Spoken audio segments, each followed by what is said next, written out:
막히지 않습니다. 정말 목사님하고 눈빛만 봐도 목사님이 무슨 생각을 하고 있는지 딱 손발로 탁탁 움직일 수 있는 그런 영적으로, 육적으로, 마음적으로 딱 이렇게 코드가 맞는 분들을 세우는 것이죠. 계속해서 읽겠습니다. 세 번째 줄. 새가족 승기미가 어떻게 하느냐에 따라서 새가족의 교회 생활에 엄청난 영향을 주게 될 것입니다. 누구나 새로운 환경에 접하게 되면 위축되고 서먹합니다. 그렇죠? 우리 최 지사님도 그랬고, 김 지사님도 그랬고, 우리 저기 안 보이는데 저기 계시는 우리 진 지사님도 그랬고, 누구나 다 마찬가지입니다. 누구나, 저도 마찬가지. 저도요, 임지가 없어가지고 사임하고 그 다음 임지가 없으면은 어떨 때는 몇 개월 동안 붕 떠 있거든요. 그러면은 이제 교회 옆에 있는 교회 아니면은 좀 유명한 교회, 그런데 이제 배운다는 입장으로 출석하면 얼마나 서먹한지 모릅니다. 내 교회가 아니까 어떨 때는요, 목사인데도 불구하고 축도 마치기 전에 나갈 때도 있습니다. 그거는 우리가 누구나 똑같이 갖고 있는 공통점이라는 거죠. 특히 교회에 처음 발을 내디딘 경우에는 생소함으로 인해 문화 충격이 오기도 합니다. 이것은 신앙생활을 해왔던 사람에게도 마찬가지일 수 있습니다. 교단이나 담임 목사의 목회 철학과 비전에 따라 교회의 특성이 다를 수 있기 때문입니다. 그 교회의 색깔이 있단 말이죠. 그 교회 색깔이 있기 때문에 내가 이때까지 신앙생활 했던 거와 그 교회 색깔이 안 맞을 수 있습니다. 그리고 내가 이 교회에 이제 새가족이 되어야 되겠다 마음 먹으면 내가 이 교회에 이제 좀 신앙생활 해보겠다 마음 먹고 왔는데 막상 뚜껑 열어보니까 그냥 참석해서 예배 드리는 것과 교회의 공동체가 되어서 해보는 것하고 또 다르거든요. 그래서 많이 문화 충격을 받아서 힘들어하는 케이스들이 많이 있더라라는 거죠. 그러므로 새가족 승기미는 새가족들이 처음 교회에 왔을 때 낯선 분위기에서 빨리 벗어나 한 가족처럼 느낄 수 있도록 가장 가까이에서 돕는 사람이기에 중요합니다. 새가족 승기미가 왜 중요한지 알겠죠? 그 사람이 빨리 우리에게 적용해서 이제는 한 가족이 되게 만들 그 역할을.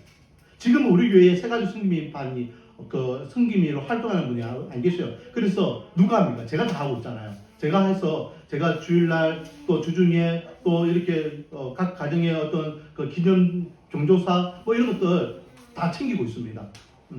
근데 담임 목사가 직접 막 이렇게 전화해가지고 식사합시다 만나서 이러면 성도님들 부담되거든요, 사실은.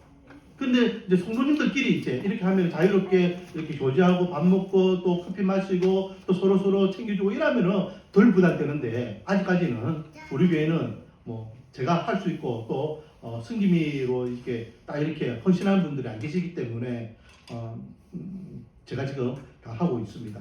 근데 제일 좋은 거는요, 한 사람이 딱 이렇게 나는 이렇게 새가족 승기미만 하는 거 너무 좋습니다. 사람 만나는 거 너무 좋습니다. 사람 챙기는 거 너무 좋습니다. 그런 분들이 딱 맡아서 하면은 제일 효과가 있다는 거죠. 자, 계속해서 새가족 정착은 하루아침에 이루어지는 것이 아닙니다. 어떤 분은요, 우리 교회 이런 분도 있었습니다. 처음 우리 교회 개척하고 딱 처음 첫 번째가 두 번째 우리 교회에 오신 분이에요. 근데 그분이 목사님 이 교회에 이제 등록하려고 마음 먹었습니다. 그런데 40일 작정 기도하고 난 다음에 내가 결정하겠습니다. 그랬어요. 그리고 이제 새벽기도 처음 왔어요. 그 다음 날부터 안 보여요. 왜냐하면은 이게 코드가 안 맞다고 생각했어요. 그런 것 같아요. 그때 제가 좀 싸게 설교했거든요. 그래서 그때 좀 상처를 받으니까. 그러니까 정착은 하루아침에 되는 게 아니에요. 여러 번의 만남 가운데 서서히 이루어집니다. 새가족이 등록하면 새가족 승기미는 관계를 맺기 위해서 매주 한 번씩 만나 식사하며 교제를 합니다. 그리고 주일에는 기존 성도들을 소개하여 새가족이 빠르게 정착하도록 돕습니다. 새가족 승기미 사역의 핵심은 뭐라고요? 정착에 있습니다. 우리 교회 안에 전도되어 온 새가족들만 확실하게 정착시켜도 교회는 성장할 것입니다. 본교제는 새가족을 어떻게 하면 좀 더 잘 정착시킬 수 있을까 하는 수년간의 고민과 사역 속에서 집필된 것입니다. 우리 교회에서 새가족 승기미 사역을 통해 90% 이상의 정착을 목표로 하고 있습니다. 새가족 승기미 여러분이 어떻게 하느냐에 승패가 달려 있습니다. 그래서 우리 교회는요 따로 세가족 승기민 반 해가지고 훈련하지 않고 지금 이 시간에 다 하는 게 여러분 전부 다 저도 저를 비롯해 우리 이 자리에 앉아 있는 모든 사람들이 다 세가족 승기민이라는 거예요. 아시겠습니까? 네. 그런 입장에서 지금 세가족 승기민 반을 하는 겁니다. 다음 주에 오늘 오예배 참여 안 하신 분들에게 자랑하세요. 야, 나 세가족 승기민으로 임명받았다. 나 우리 교회 세가족 승기입니다. 라고 이야기하셔도 됩니다. 자, 3페이지입니다. 3페이지. 2페이지. 환영합니다. 세가족 승김반에 오신 것을 진심으로 환영합니다. 세가족 승김이란 이름 그대로 교회에 처음 온 세가족이 잘 정착하도록 돕는 도움입니다. 누구나 낯선 환경을 접하게 되면 서먹하고 어색합니다. 세가족 승김이는 그런 생소함이 없도록 기존 교인들과 관계를 이어주는 다리 역할을 합니다. 세가족들이 처음 교회에 왔을 때 낯선 분위기에서 벗어나 한 가족처럼 느낄 수 있도록 가장 가까이에서 돕는 사람이게 중요합니다. 세가족 승기민은 단지 한 사람이 세가족 정착을 돕는 것에 불과한 것 같지만 그 영향력은 엄청납니다. 사도행전을 보면 바나바가 바울이라는 세가족을 잘 정착시킴으로 인해 바울을 통해 어마어마하게 확장되는 것을 보게 됩니다. 내가 생긴 세가족이 귀한 주의를 감당하는 또 다른 바울이 될 수 있습니다. 또한 세가족 승기미로 인해 교회의 부흥이 일어납니다.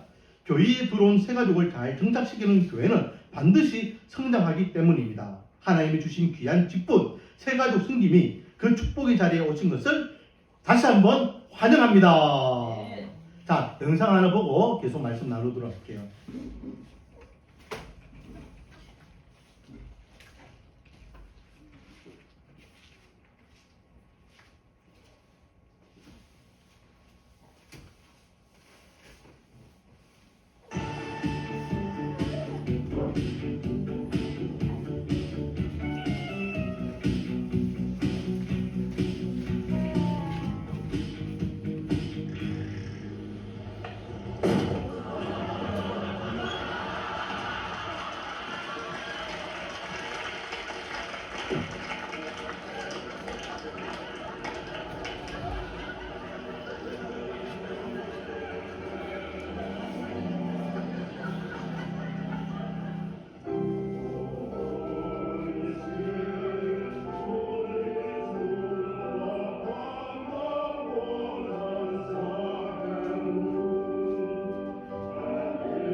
The name of God, Allah, our Savior.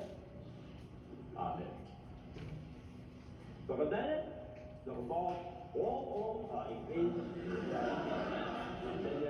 lepas ini saya lepas dalam waktu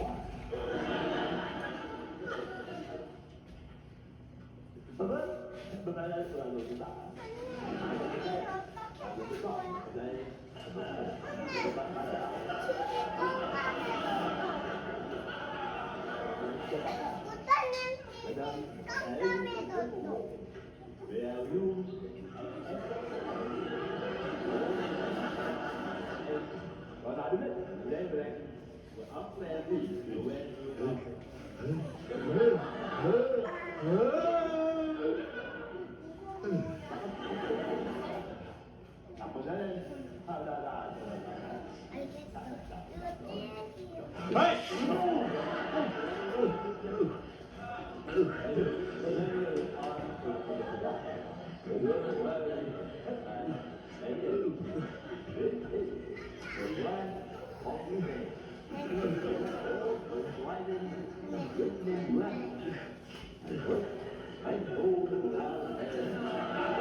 qua chúng ta chưa được rồi đấy để đấy cái đồ đi vào đấy còn đồ hàng là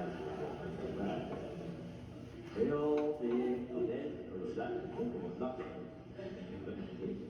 hay còn có bên mắc mua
자, 이 영상을 보고 코미디 영상이지만 뭘 느끼겠습니까? 두 가지를 생각해 보면 되겠습니다. 만약에 저 교회에 세가족 성김이가 있었다면 딱 보고 저분이 지금 우리 교회 처음 와서 예배 드리는데 힘들어 하시는구나. 그러면은 저렇게 방치를 안 하셨겠죠. 그렇죠? 뒤에 모셔온다든지 아니면 어떻게 예배를 드릴 수 있도록 도왔을 겁니다. 또 한 가지는 저 미스터 빈 옆에 있는 분이 좀 점잖은 신사분이 계셨는데 저분이 만약에 세가족 성김이 훈련받은 분이라면 저렇게 옆에 같이 앉아 있는데 나몰라라 하지 않았을 거라는 거죠. 그래서 이 영상은요 좀 우스갯소리로 그냥 보고 지나갈 것이 아니라 나는 저런 사람인가 저런 사람이 아닌가 한번 생각해 봐야 됩니다. 우리 교회에 저런 분이 오시면은 나는 어떻게 행동해야 될 것인가 한번 생각해 봐야죠. 저는 사모님 알아서 하시겠지. 안 되자가 알아서 하겠지. 목사님 알아서 하겠지.가 아니라 적극적으로 내가 거기에 대해서 숨길 수 있는 준비된 자가 되어야 되겠다라는 것입니다. 할렐루야. 아멘. 자, 이제 빨리빨리 지나가도록 하겠습니다. 3페이지입니다. 세가족 섬김이 사역이란 무엇인가? 첫 번째, 교회를 세우는 영광스러운 사역자, 세가족 섬김입니다. 네, 세가족 섬김이는 교회를 세우는 영광스러운 직분입니다. 그래서 오늘 본문 에베소서 4장 11절 16절을 읽었잖아요. 여기에 거기에 대한 말씀들이 쭉 기록되어 있습니다. 그래서 첫 번째, 우리는 각 지체이며 그리스도의 몸을 이루고 있다. 교회는 하나의 지체이고 지체는 각 마디마디가 연결되어 있습니다. 그러므로 이 교회의 마디로서의 역할이 필요하며 그것은 곧 몸을 온전히 하는 일이다. 그 마디마디를 연결하게 하는 그 역할을 누가 하는 것이다? 바로 세가족 성김이가 하는 것이다. 그리고 3. 세가족 성김이는 교회를 온전하게 세우는 사역이다. 그래서 결국은 그렇게 한 사람이 교회 잘 정착하고 잘 사명을 감당할 수 있도록 돕게 되면은 교회가 건강하게 세워지게 된다라는 것이죠. 자, 4번 가로 메꾸기가 있죠. 세가족 성김이 사역은 세가족을 교회의 무슨 가족으로 정착하게 하는 것이다? 아까 전에 제가 몇 번 이야기했는데 그것을 귀담아 들었으면 알 수 있습니다. 세가족을 무슨 가족으로? 한 가족으로. 야, 역시 세가족을 한 가족으로 정착시키는 사역입니다. 우리 교회는 몇 프로를 목표로 하고 있다? 몇 프로? 땡. 그 100%면 너무 좋겠죠. 90%. 만약에 올해 우리 교회에 10명이 우리 교회에 세가족으로 들어왔다. 그러면 그 10명 중에 적어도 9명은 정착하여서 우리 교회 식구가 되는 한 가족이 되게 만드는 것입니다. 그 역할을 누가 한다? 이 자리에 있는 저와 여러분 세가족 성김이가 하는 것입니다. 할렐루야. 아멘. 지금까지는 분위기가 좋습니다. 자, 그리고 5번 4페이지입니다. 세가족 성김이 사역은 전도와 양육을 연결하는 연결고리이다. 누군가가 전도하겠죠. 제가 누차 이야기하지만 전도와 인도는 다른 겁니다. 여러분, 인도는 뭡니까? 데려오는 것. 우리 교회 데려오는 거 인도라는 거예요. 우리 교회. 전도는 뭡니까? 복음을 전하는 것. 예수 그리스도의 복음을 전하는 자체가 전도입니다. 근데 많은 사람들은 야, 이 실컷 전도해가 우리 교회 사람도 안 데리고 그래 이야기하면 됩니까? 안 됩니까? 그래 이야기하면 안 되는 거예요. 그거는 너무 하나님의 교회를 잘 모르는 사람이 하는 말이에요. 우리는 예수 그리스도 복음을 전하는 증인의 삶을 살아가면 되는 것입니다. 그래서 그 사람이 예수 믿고 천국 가게 하면 되는 거죠. 그런데 그렇게 복음을 전해서 예수님을 만난 것으로만 끝나면 안 되겠죠. 계속해서 예수님의 사람으로 성장이 있어야 돼요. 성장이 있기 위해서는 그 성도가 어디로 가야 됩니까? 교회에 가서 교회 공동체로 신앙생활을 해야 되겠죠. 자, 그럼 여기서 문제. 이 세상에서 제일 좋은 교회는 어느 교회일까요? 시간의 계약. 그렇죠. 내가 지금 다니고 있는 교회가 제일 좋은 교회입니다. 내가 지금 섬기고 있는 교회가 제일 좋은 교회죠. 그러므로 내가 제일 좋은 교회라고 생각하는 우리 교회에 그 성도가 같이 신앙생활하는 것이 더 좋겠죠. 이왕이면 이 성도가 내가 전한 복음을 통해서 예수 믿고 천국 가는 하나님의 백성이 되었으면 이제는 신앙생활을 바로 해가지고 성장하기를 원하면 다른 교회도 좋지만은 이왕 이 세상에서 제일 좋은 교회, 우리 교회, 말씀 나누는 교회에 와서 같이 신앙생활하는 것이 더 좋겠다. 그 우리 교회에 초청하는 겁니다. 여러 가지 환경과 형편 때문에 우리 교회에 오지 못하면은 또 그 주위에 좋은 교회들을 소개받아서 소개시켜주면은 연결시켜주면 되겠죠. 이게 전도라는 거죠. 그리고 그 사람이 우리 교회 전도해서 우리 교회에 오면 이 사람은 이제는 성장을 해야 돼요. 성장. 우리 교회에서는요, 성장 프로그램 중에 제일 첫 번째, 그러면서 제일 중요하게 강조하는 프로그램이 뭡니까? 무슨 훈련? 제자훈련. 제자훈련 중에 가장 기본적인 훈련, 우리 교회에서 말씀 묵상. 여러분, 말씀 묵상은요, 다른 어떤 제자훈련보다도 어떤 양육 프로그램보다도 최고로 제일 기본이면서도 중요한 것입니다. 그래서 우리 교회는 말씀 묵상을 강조하는 것이죠. 모든 것이 다 하나님의 말씀부터 시작하잖아요. 말씀의 은혜를 경험하지 못하고 지식만 막 이렇게 습득하는 것은 잘못된 신앙인으로 변질될 수 있는 아주 위험한 겁니다. 그래서 우리가 항상 말씀에 입각하여서 말씀에 적용하여 말씀대로 우리가 살아가기 위해서 말씀 묵상을 강조하는 것입니다.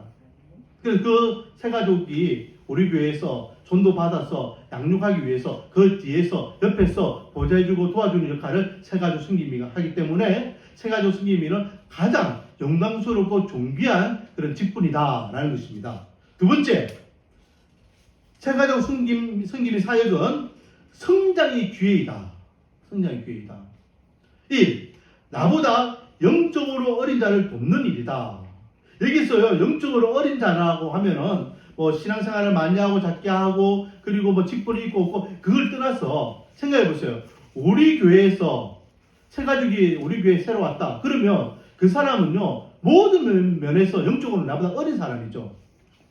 왜? 우리 교회가 어떤 곳인지를 그 사람은 아무것도 몰라요.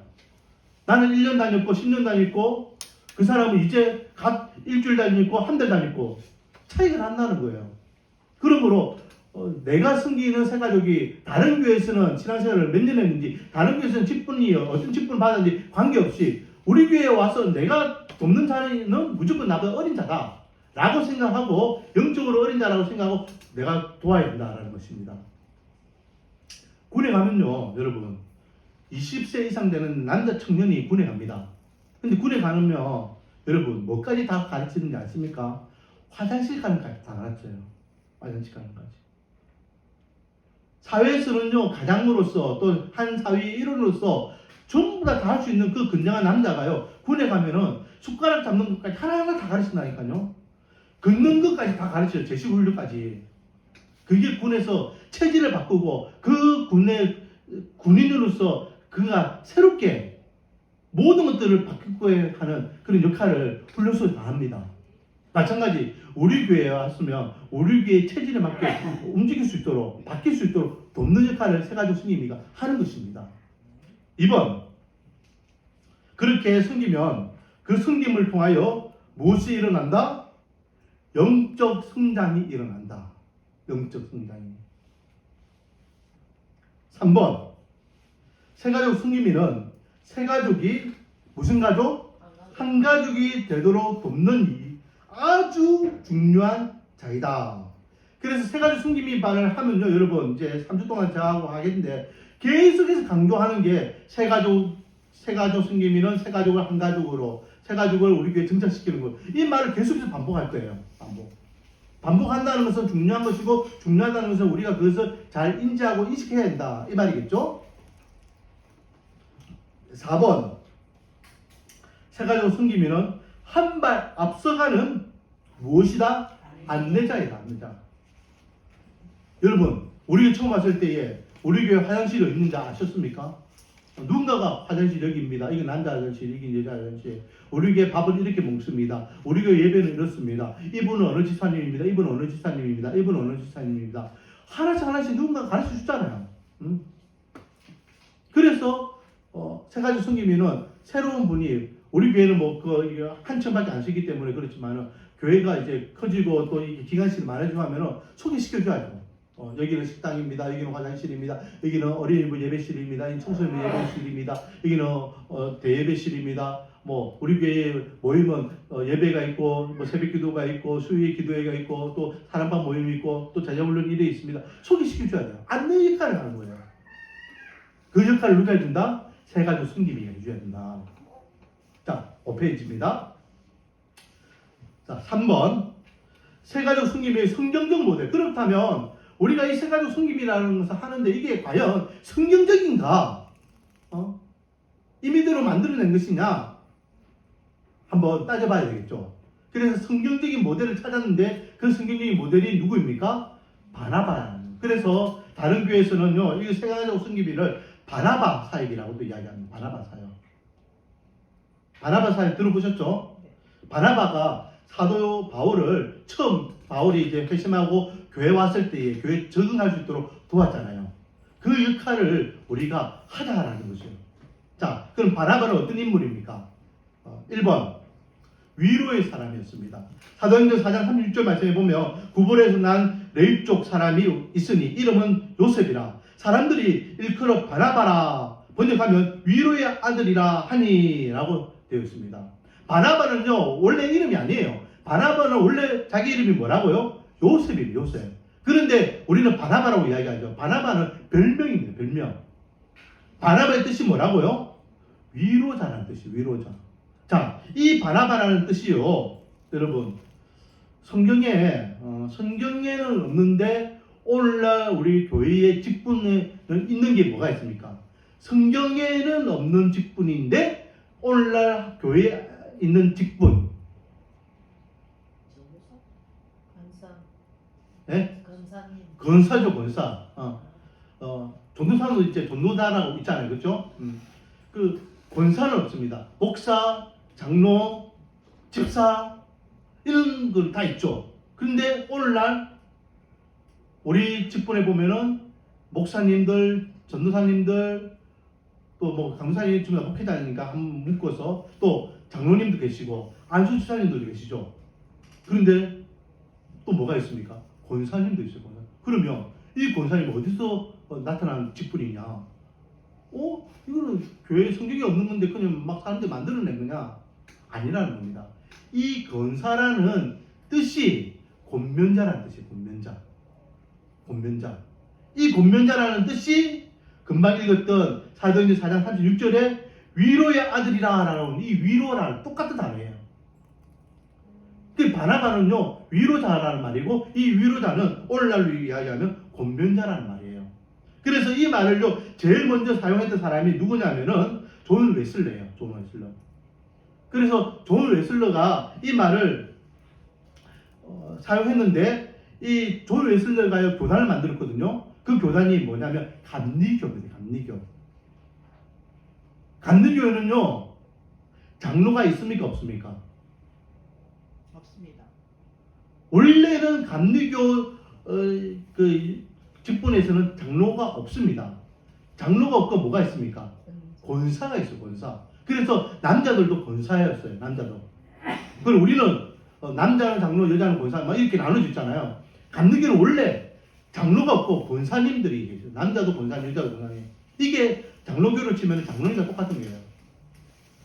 그런데 오늘날은 이제 감리교도 장로님들 세우죠. 장로님 세우고 오늘날 교회가 우리 한국 교회 같은 경우에는 이제 우리 한국 교회 장로교가 감리교가 처음 들어왔을 때에 권사라 안 하고 뭘 했냐면 권도사로 해서 권도사라고 해가지고 마치 장로님처럼 그렇게 역할을 하겠는데 나중에 그것이 권사라고 이름이 바뀌게 되고 제가 조금 전에 이야기했던 대로 그게 이제 장로교에서는 장로님과 동격이었는데 그게 이제 지금은 감리교에도 장로님이라는 직분을 줍니다. 장로님. 그래서 어떻게 보면요 감리교가 이제 감리교가 아니죠. 장로교죠.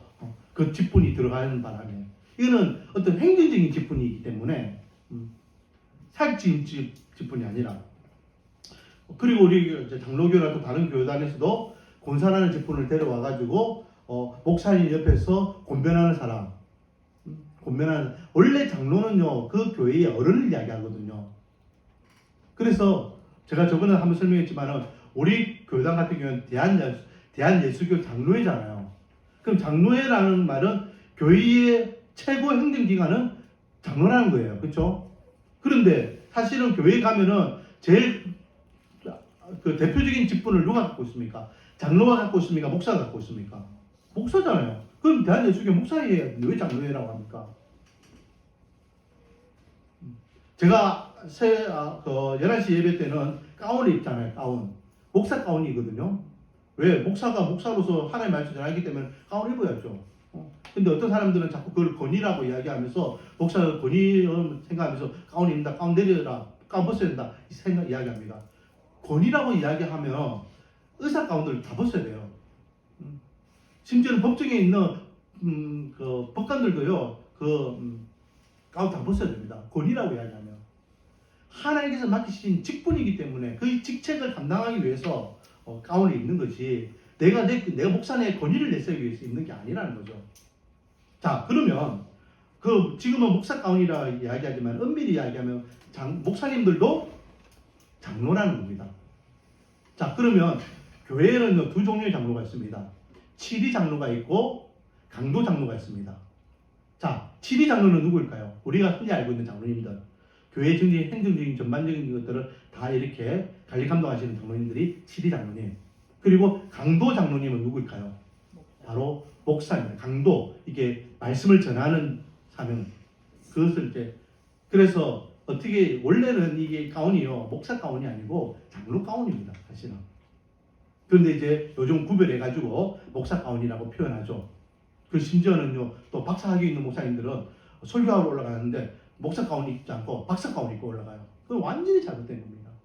자기가 어떤 박사로서 지금 목회를 하고 박사로서 설교하는 게 아니라 목사로서 설교하는데 목사 가운을 입어야 되는데 박사 가운을 입고 올라가는 거, 그거는 제가 생각할 때는 좀 잘못된 거 아닌가 그렇게 생각합니다. 아무튼 이렇게 교회는 장로 중심으로 세워진 곳이 장로교라고 이야기하고 또 감리교 같은 경우에는 감독이 있고 그 밑에 감독들을 이제 옆에 보좌하는 권사들이 있다. 그래서 오늘 우리 교회 안에서도 장로교 안에서도 권사님들이요 제일 많이 하는 역할이 뭐였습니까? 목사님하고 신방하고 뭐 이렇게 병문안 가고 이런 거 신방 이런 것들을 권사님들이 많이 했고 또 이제 구역 돌아보고 이런 것들을 많이 했잖아요. 그 역할을 권사님들이 다 하셨습니다. 근데 나중에는 그 권사님들이 또 이게 어떤 계급화되어서 그런가 이제 그 구역을 이렇게 챙기는 것도 권찰이라고 해가지고 또 마치 그 구역의 반장처럼 이렇게 또 챙기는 역할을 또 하는 그런 직분이 또 생겼죠. 자, 처음으로 돌아와서 위로자라는 이 단어가 바나바라는 뜻이고 이것은 오늘날 권사와 같은 의미이고 권사는 권면하는 사람이다 라는 것입니다. 자, 두 번째 바나바는요 어떤 사람이다? 착한 사람이었다.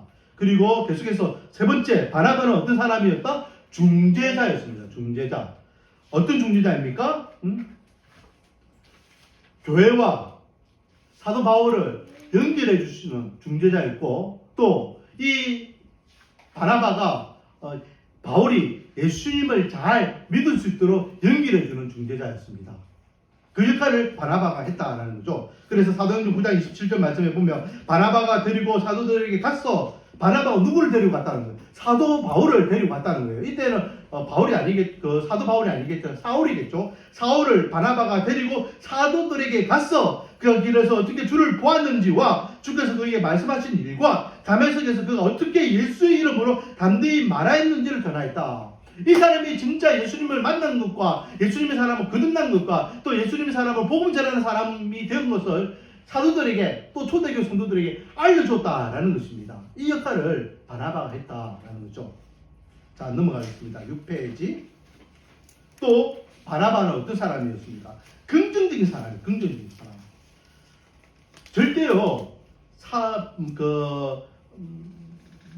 세 가지 승김이나 하는 분은요 부정적인 말을 하면은 안 됩니다.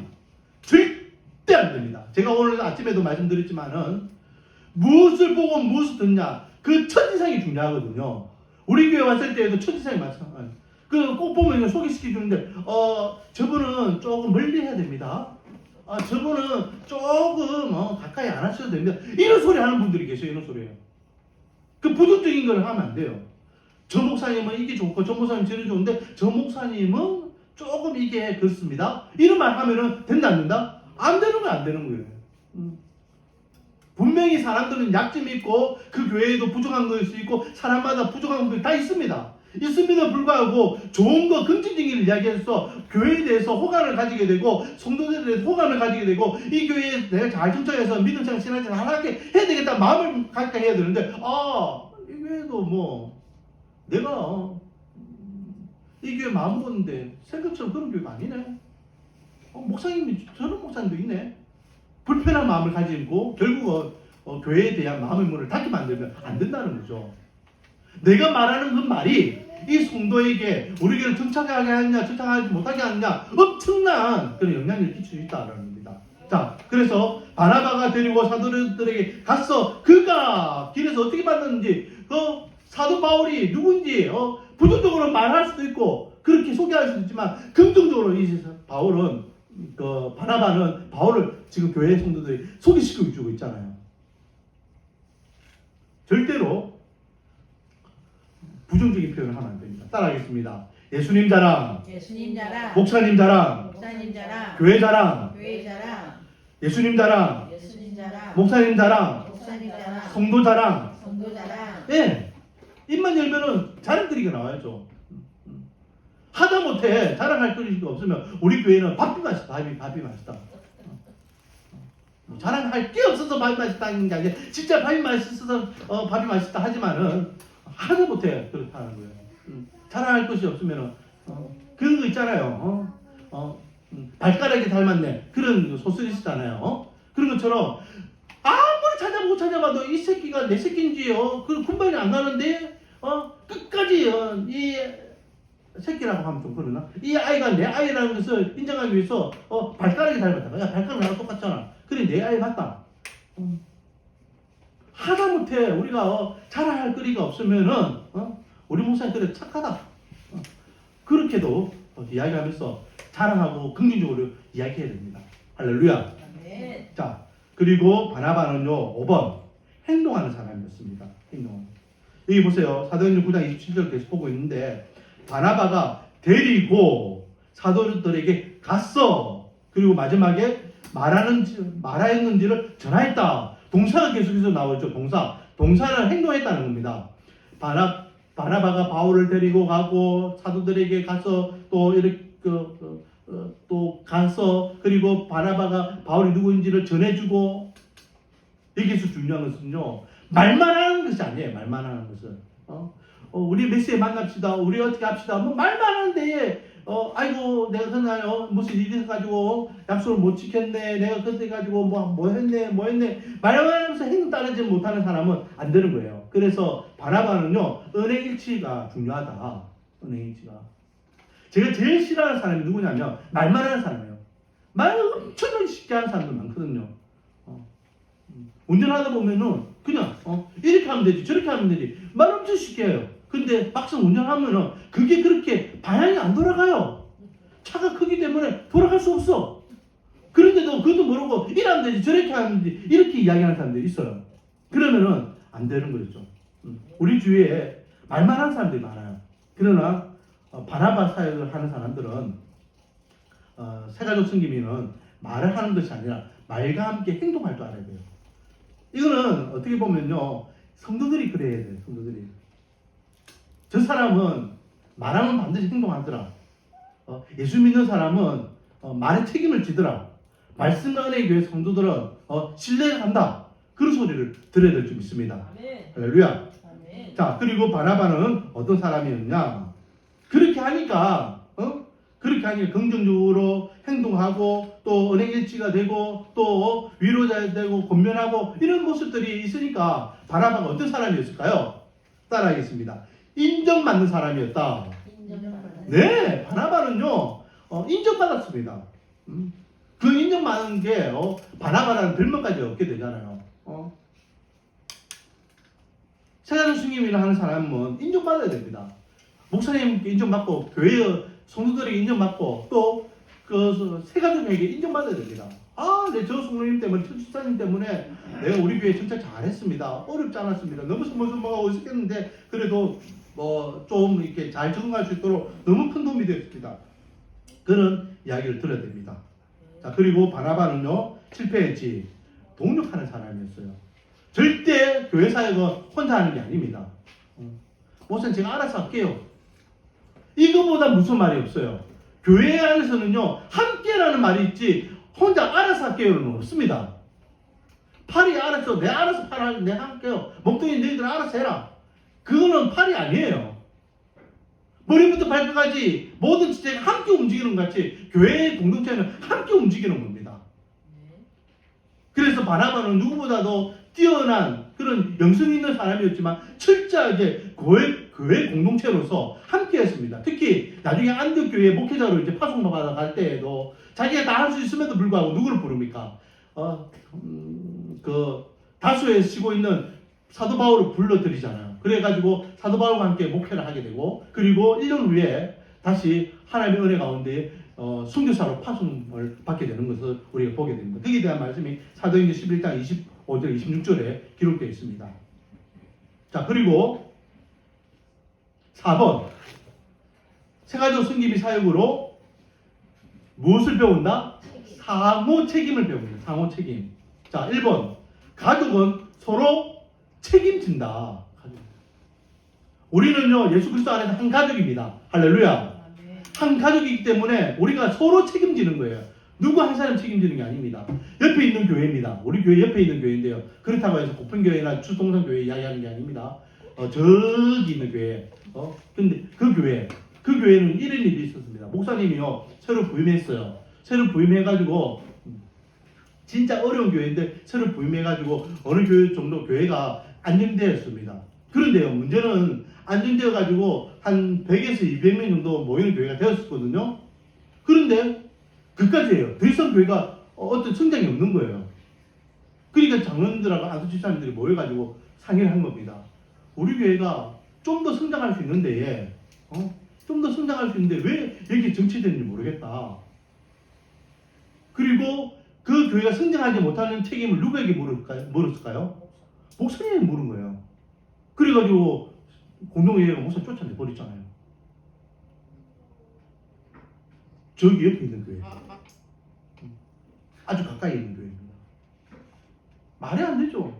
많은 사람들이요, 교회 부흥을요, 누구에게 책임을 묻는지 아십니까? 목사님에게 묻습니다.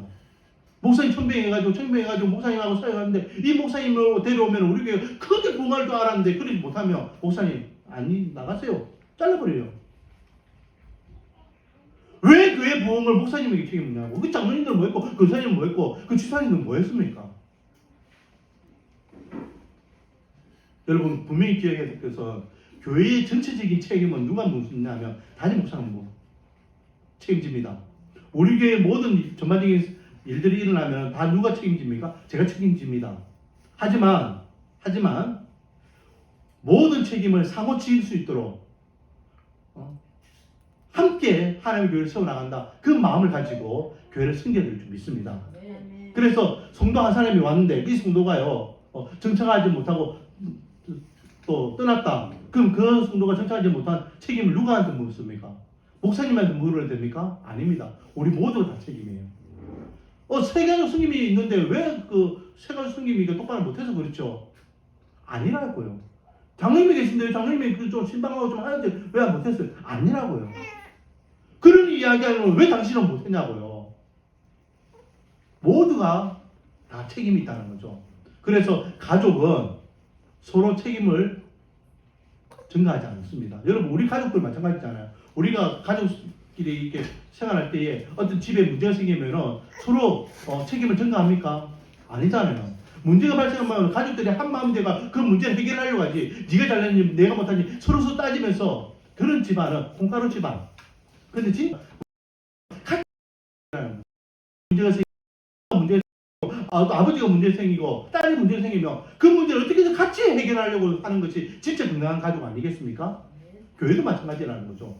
자, 2번 개인적인 만남은 서로를 알게 하는 출발점입니다.